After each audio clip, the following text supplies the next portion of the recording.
Bien, hasta aquí. Quiero invitarles, por favor, amados hermanos, a que puedan buscar sus Biblias, el libro de Jonás.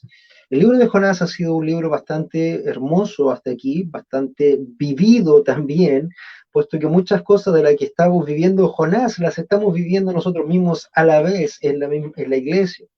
Por eso entendemos que la palabra es viva y eficaz, porque temas puntuales que sucedían a nivel local era justo lo que la Biblia señalaba en el libro de Jonás. Damos gloria a ello, porque también nos dio la oportunidad de obrar conforme a la Escritura en aquellas cosas que probablemente hubieran sido difíciles de obrar. Pero sin duda la Escritura nos señala claramente cómo debemos actuar y el Señor ha ido hablando a través del libro de Jonás. Hoy estamos en el capítulo 4 del libro de Jonás, ya último mensaje del libro de Jonás, estamos cerrando ya luego de varias semanas. El título del día de hoy es La soberanía de Dios en juicio y misericordia. Lo repito para usted, la soberanía de Dios en juicio y misericordia. Ya cuando comenzamos el libro de Jonás, y quiero retrotraer hasta ahí, decíamos que nosotros no nos íbamos a enfocar como cualquier otro erudito quizás se pudiera enfocar en Jonás haciendo esto, Jonás haciendo esto otro, Jonás haciendo esto otro y Jonás haciendo esto otro. 4 capítulos todos enfocados a algo que hacía Jonás. Pero este libro, mi amado hermano, jamás ha hablado de Jonás. El punto central del libro no es Jonás. El punto central del libro, como lo hemos visto, es un quiasmo, es la salvación, es del Señor. Si usted lo puede ver ahí en Jonás 2:9c, ese es el culmine del libro, ese es el centro del libro. La salvación es del Señor. Y desde esa perspectiva nosotros comenzamos a entrar a interpretar también el libro de Jonás y hemos pasado por capítulo 1 y 2 que realmente son un fiasco para este hombre, supuestamente hombre de Dios. Ya en el capítulo 3 vemos cómo se alinea con la voluntad de Dios, pero ya en el capítulo 4 vemos cómo otra vez él comienza a servir a su propio Dios, como lo vimos la semana pasada.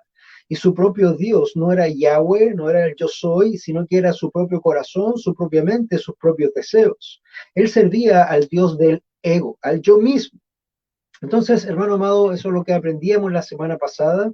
Y hoy día, en este tema de la soberanía de Dios en juicio y misericordia, queremos cerrar el libro de Jonás enfocándonos una vez más en Dios.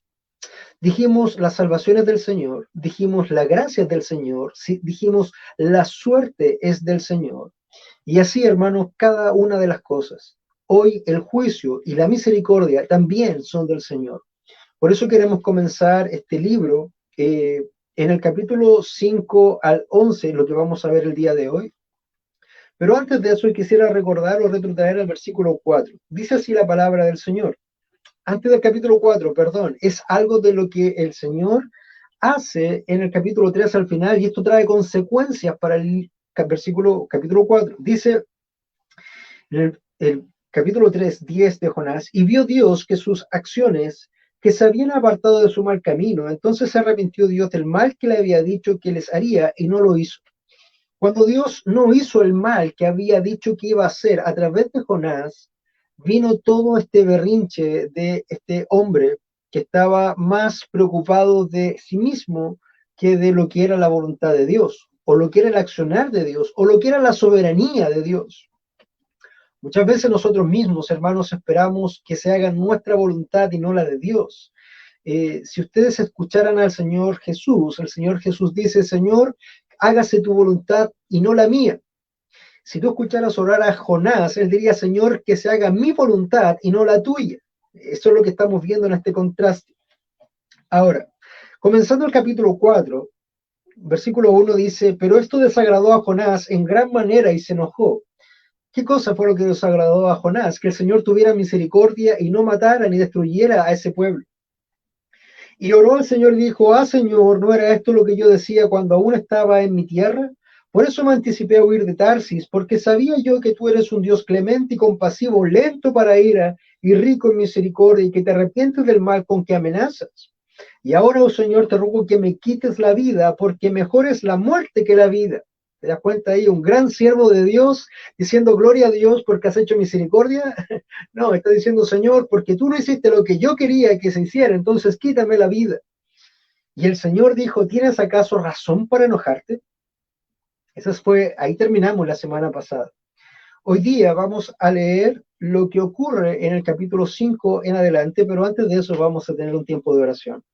Amado Dios, vamos delante de su presencia y damos las gracias por este hermoso libro de Jonás, donde tú dejas patente y presente que la salvación es tuya, Señor. No tiene que ver con Jonás, ni con un pez, ni con tormentas, ni con barcos, ni siquiera con una ciudad de hombres malvados, Señor, sino que tiene que ver contigo y con tu voluntad soberana de hacer como te place, conforme a lo que tú quieres, cuando quieres y con quien quieres, porque la salvación, Señor, es tuya. Dirígenos en esta hora también a toda tu verdad y ayúdanos a cerrar este libro de Jonás enfocado, Señor, en ti, en tus atributos, en tu esencia, para poder aprender más de ti y no, Señor, pegarnos a lo que es humanista o lo que hace o lo que puede interpretar el hombre. Señor, ayúdanos a entender lo que tú quieres decirnos y quita de nosotros cualquier distracción, quita de nosotros cualquier cosa, Señor, y también a través de tu Espíritu Santo, obra en cada uno de nosotros lo que necesitas obrar. Arrepentimiento, fe, misericordia, consuelo, juicio. Señor, aquella cosa que tú tengas para nosotros en esta mañana, haz que caiga sobre nosotros precisamente a través de tu palabra. Lo rogamos en el nombre de Jesús. Amén.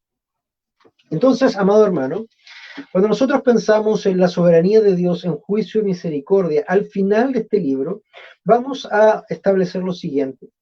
El primer punto que nosotros vamos a desarrollar es una expectativa de autoconmiseración. Una expectativa de autoconmiseración. Los humanos tendemos a tener esta idea de autocompadecernos, tener conmiseración. Voy a contar una anécdota que es graciosa, muy de cuando yo era pequeño. Recuerdo que estaba en cuarto básico y había una niña que me gustaba en ese tiempo en el colegio y yo pensaba que ella podía salir conmigo a alguna parte en el recreo, típica cosa de niños, enamorados probablemente. Y cuando ella se apartó y se fue, yo me quedé sentado afuera de la sala, teniendo autoconmiseración de mí mismo, por si acaso ella llegara a ver y me llegara a ver y tuviera misericordia de mí y se sentara junto a mí. Pero son esos sentidos y esos deseos que acompañan al hombre desde su infancia hasta su vejez.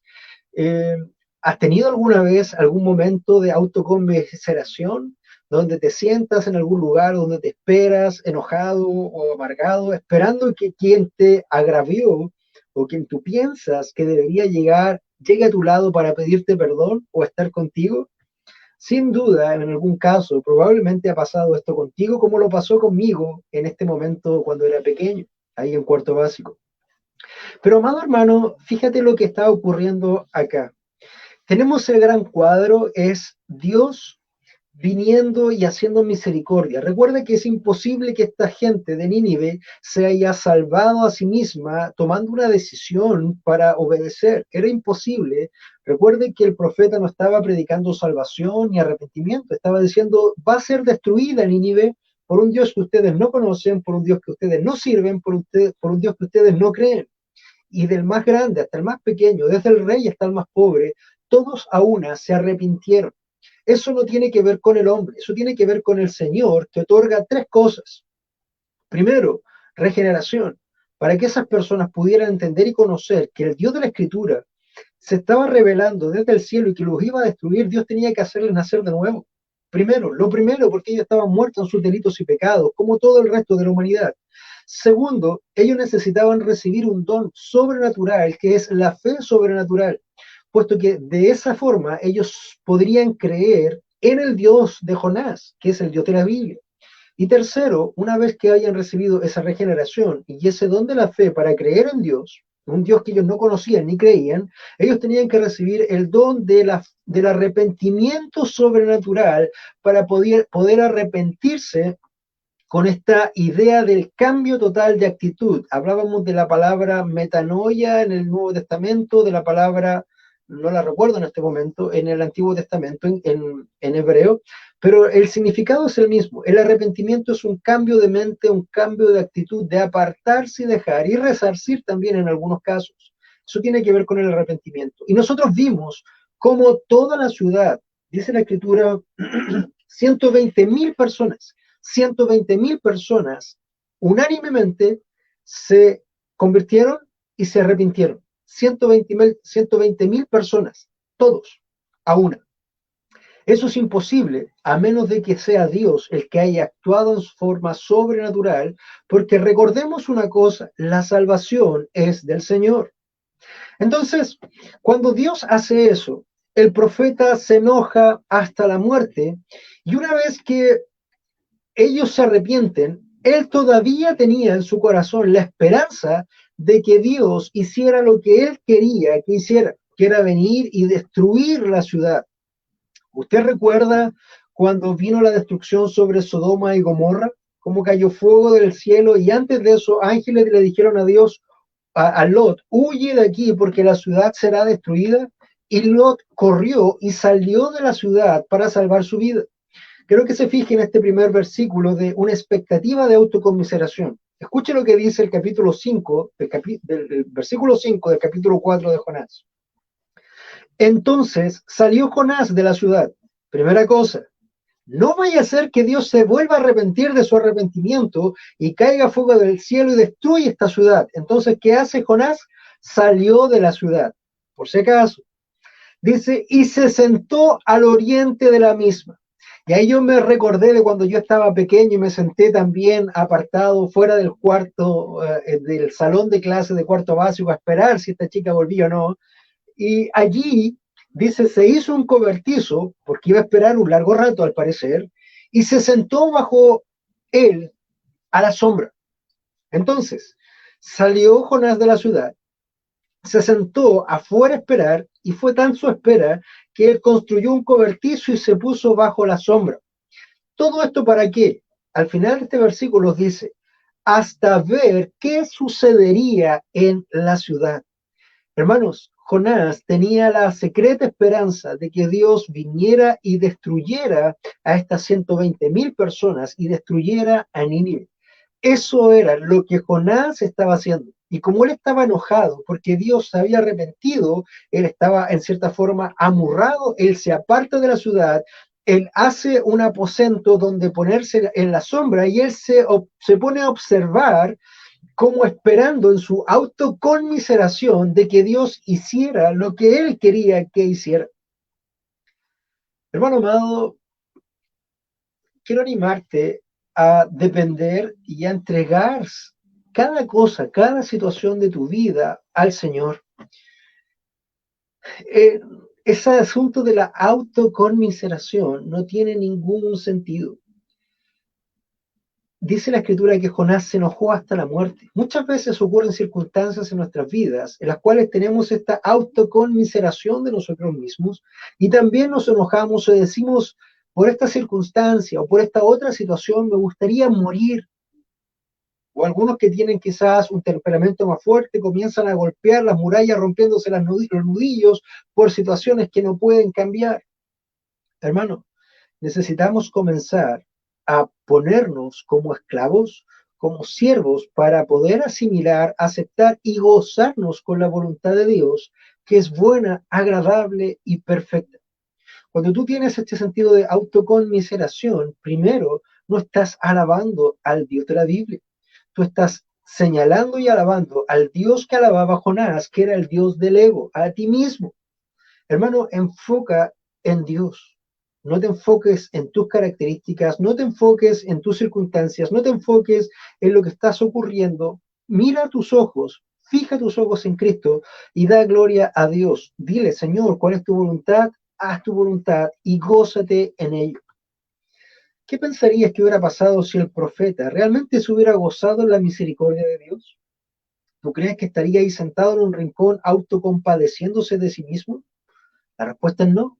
sin duda él hubiera alabado al Señor, brazos al cielo, diciendo, Señor, tú eres santo, santo, santo, Señor, tú eres digno, Señor, tú eres bueno, Señor, tú eres misericordioso. Quizás hubiera puesto un holocausto y luego hubiera dicho, Señor, donde tú quieras que vaya, envíame a mí que yo iré a la siguiente misión. Pero eso no fue así. Eso solamente es una ficción para nosotros en este momento, es una ampliación de esto. Pero la verdad es que estaba él sentado, amurrado, teniendo conmiseración de sí mismo y mirando la ciudad por si acaso Dios viniera y le dijera, ya, tiene razón, voy a destruir a 120.000 personas porque tú estás sufriendo. ¿Te das cuenta lo egoísta que es eso? Pero hermanos, muchas veces nosotros actuamos de la misma forma. Así que aprendamos las lecciones de este libro que nos ha dejado hasta aquí bastante. Un segundo punto que nosotros vamos a ver es una analogía de la misericordia de Dios. Una analogía de la misericordia de Dios. Y en este sentido, vamos a leer lo que Dios hace con respecto a este pasaje. Vamos a leer del 6 al 8. Y dice la palabra del Señor.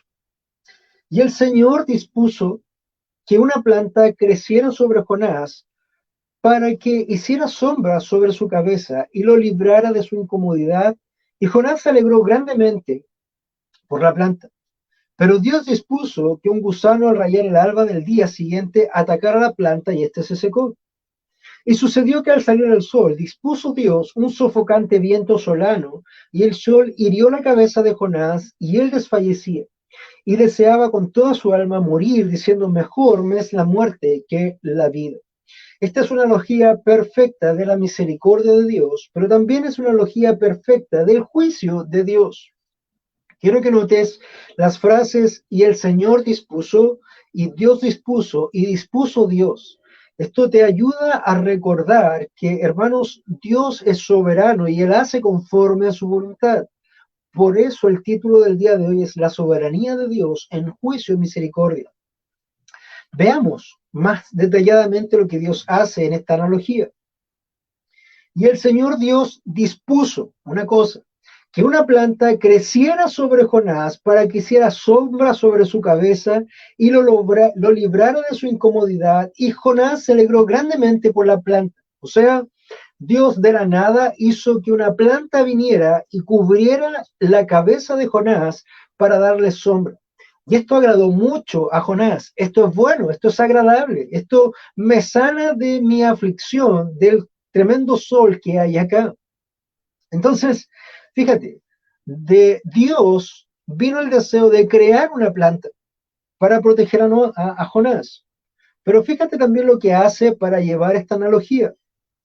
Pero Dios dispuso que un gusano, al rayar el alba del día siguiente, atacara la planta y ésta se secó. Esa misma planta que Dios en su soberanía quiso hacer, luego en su soberanía estableció un juicio, si te fijas ahí, probablemente no es fácil de ver, pero establece un juicio para la planta. ¿Y qué hace Dios? Dice, dispuso Dios que un gusano, o sea, no solo Dios tiene la autoridad sobre una planta, sino que también Él tiene la autoridad de disponer un gusano para que al rayar el alba del día siguiente atacara la planta y ésta se secó.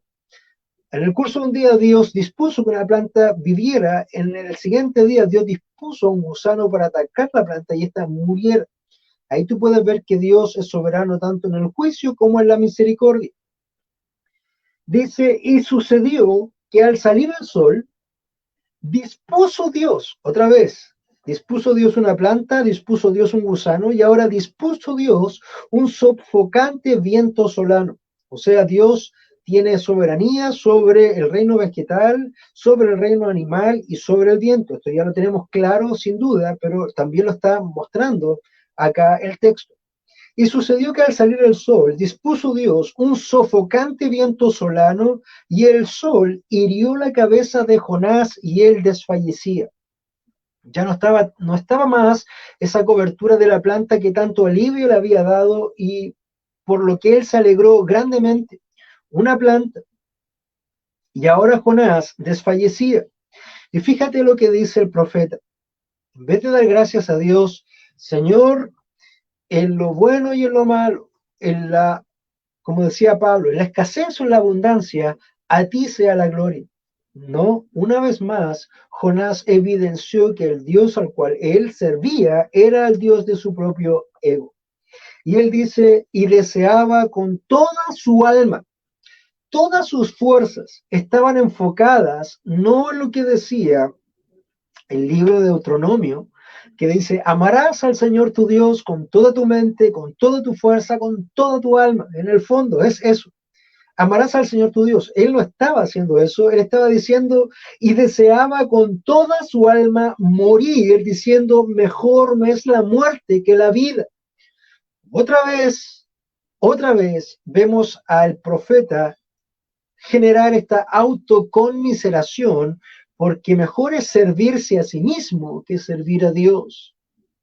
Hermano amado, quisiera una vez más mostrarte cómo Dios a través de las circunstancias va a ir obrando en tu vida para su gloria. Si Él te da bienestar, hermano, gloria a Dios. Si Él te da salud, hermano, gloria a Dios. Si Él te da abundancia, hermano, gloria a Dios. Pero si Él te da enfermedad, amado hermano, también es gloria a Dios. Si Él te da pobreza y necesidad y dolor, hermano, también es gloria a Dios, porque Dios tiene un propósito, sin duda, para su gloria a través de tu vida. Y esto es lo que tú tienes que evidenciar. No sigas al Dios de Jonás, no alabes al Dios de Jonás, no alabes al Dios de tu ego ni al Dios de tu corazón. Si tú sigues a tu corazón, hermano, vas a terminar tremendamente mal, vas a terminar escuchando voces que son disonantes a las voces del Dios de la Biblia, vas a terminar escuchando la voz de Satanás, vas a terminar confiando en tu corazón y dice la Escritura, maldito el que confía en el corazón, maldito el que confía en el hombre. Hermano amado, enfócate en la alabanza a Dios, en toda circunstancia donde haya en tu vida. ¿Estás gozoso? Alaba a Dios. ¿Estás triste? Alaba a Dios. Hay una alabanza que mi mamá siempre me decía que le gustaba, es simplemente alaba. Hermosa alabanza. Y dice lo mismo, cuando tú estás triste, alaba. Si estás contento, alaba. Si estás triste, alaba a Dios. Pero no te pongas en esta posición de Jonás, de decir, y deseaba con toda su alma morir, diciendo, mejor me es la muerte que la vida.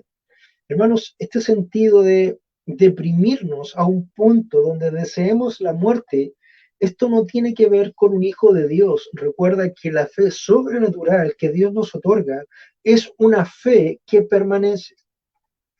¿Puedes tener momentos de tristeza? Sí. ¿Puedes tener momentos de dolor? Sí. Pero hermano, no te enfoques en querer morir o escapar del problema. Enfócate en preguntar, Señor, ¿qué quieres obrar tú con esto? ¿Para qué es esta prueba? Porque de otra forma vas a terminar haciendo lo mismo que Jonás. Ahora, Dios había puesto esta analogía para mostrar su juicio. Yo cuando quiero puedo hacer una planta y cuando quiero puedo venir y destruir esta planta. Ese es el juicio sobre la creación. Y no pienses que una planta es diferente a 120.000 hombres. Dios es Señor de todo y es soberano sobre todo. Y es ahí donde nosotros vamos a pasar al último punto de este libro de Jonás y vamos a ver el obrar misericordioso de Dios. El obrar misericordioso de Dios. ¿Recuerdas que este libro tenía como esencia las salvaciones del Señor? Bueno, la misericordia también es del Señor. El juicio también es del Señor. Fíjate cómo este libro mal enfocado termina exaltando a un hombre o acusando a un hombre cuando debe exaltar y glorificar a Dios. Está enfocado en ello. El obrar misericordioso de Dios es el tercer punto y el último punto que vamos a ver de este libro de Jonás. Y nos dice lo siguiente. Entonces Dios le responde a Jonás, y esto es como cuando Dios le responde a Job. ¿Te acuerdas que Job en un momento de desesperanza comienza a decir, a justificarse y sentirse que él es justo?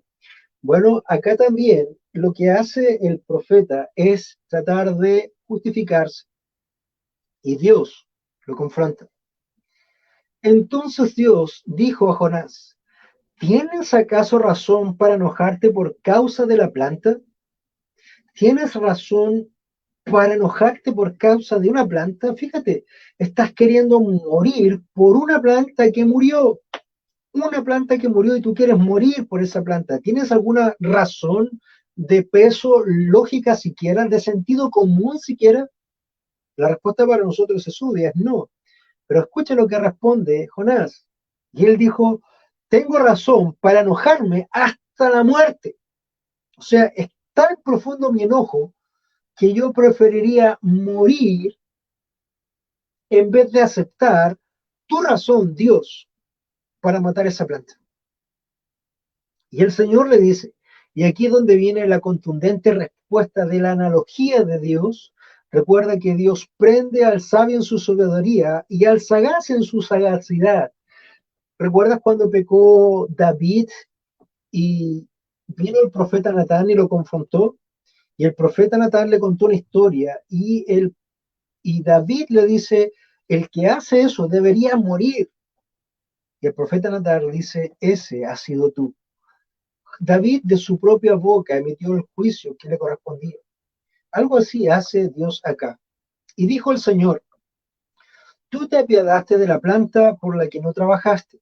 ¿Es verdad? Sí, es verdad. Al punto de querer morir, ¿verdad, Jonás? Sí, es verdad. No la hiciste crecer. ¿Acaso tú trabajaste por esa planta? ¿Acaso tú sembraste esa planta? ¿Preparaste la tierra? ¿Tenías la semilla? ¿Mojaste el agua? ¿Te diste el tiempo de poder trabajar en esa semilla? La respuesta es no. No la hiciste crecer. Nació en el curso de una noche. Tuvo una vida muy corta. Y en una noche pereció. ¿Te das cuenta, Jonás, que tú tuviste misericordia al punto de dar tu vida del enojo por una planta que ni sembraste, ni cuidaste, y que en el lapso de una noche nació, y en el lapso de una noche pereció, y tú tuviste misericordia de esa planta? ¿No es así? Sí, es verdad, yo tuve misericordia de esa planta. No lo dice ahí, pero es lo que el Señor está evidenciando. Y viene la respuesta de lo alto, viene la respuesta contundente del Altísimo. Y aquí es donde Él muestra su misericordia en su soberanía. Y dice, y no había de apiadarme yo de Nínive, la gran ciudad en la que hay más de 120,000 personas que no saben distinguir entre su derecha y su izquierda y también muchos animales. ¿Quién creó la planta? Dios. ¿Él tenía la soberanía y la capacidad de decidir sobre la planta? Sí la tenía. ¿Quién creó a los habitantes de Nínive? Dios. ¿Tenía Dios la capacidad de otorgar juicio y misericordia a los habitantes de Nínive? Sí lo tenía.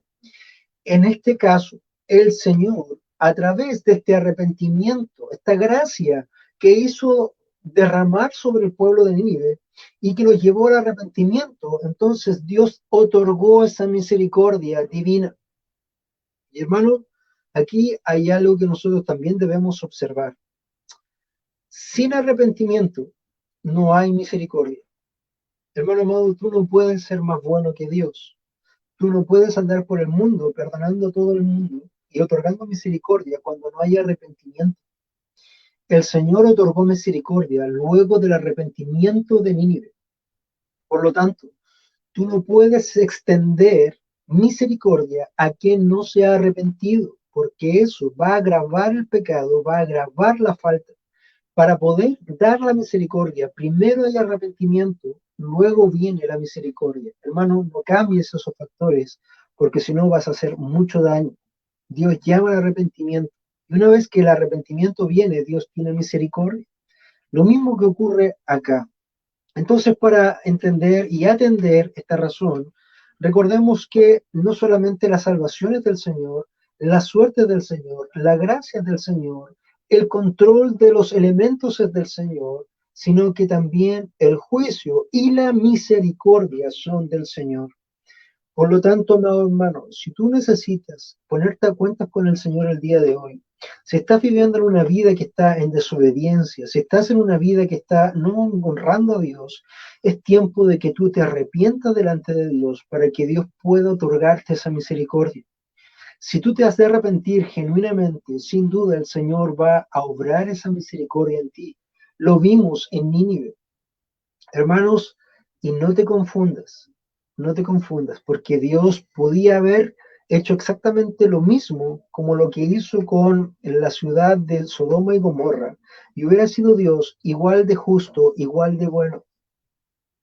Y para tu sorpresa, y probablemente te lo vamos a seguir viendo en otro libro cuando terminemos este, Dios, después de esta generación, de todas formas, a la siguiente generación destruyó a Nínive, porque la siguiente generación era igual de mala que la generación que la precedió, y Dios en esa ocasión decidió en su soberanía dar juicio y no misericordia. Entonces, amado hermano, entendamos esto, que Dios tiene el poder, la soberanía para otorgar misericordia, para otorgar el perdón, para otorgar la gracia, pero también para otorgar el juicio. Ya para cerrar esta aplicación, hermano, quisiera recordarte que tú no puedes, como cristiano, como hijo de Dios, andar por la vida como un niño de 10 años, 8 años, como yo tenía, un cuarto sentado, esperando que algo ocurriera por mi autoconmiseración.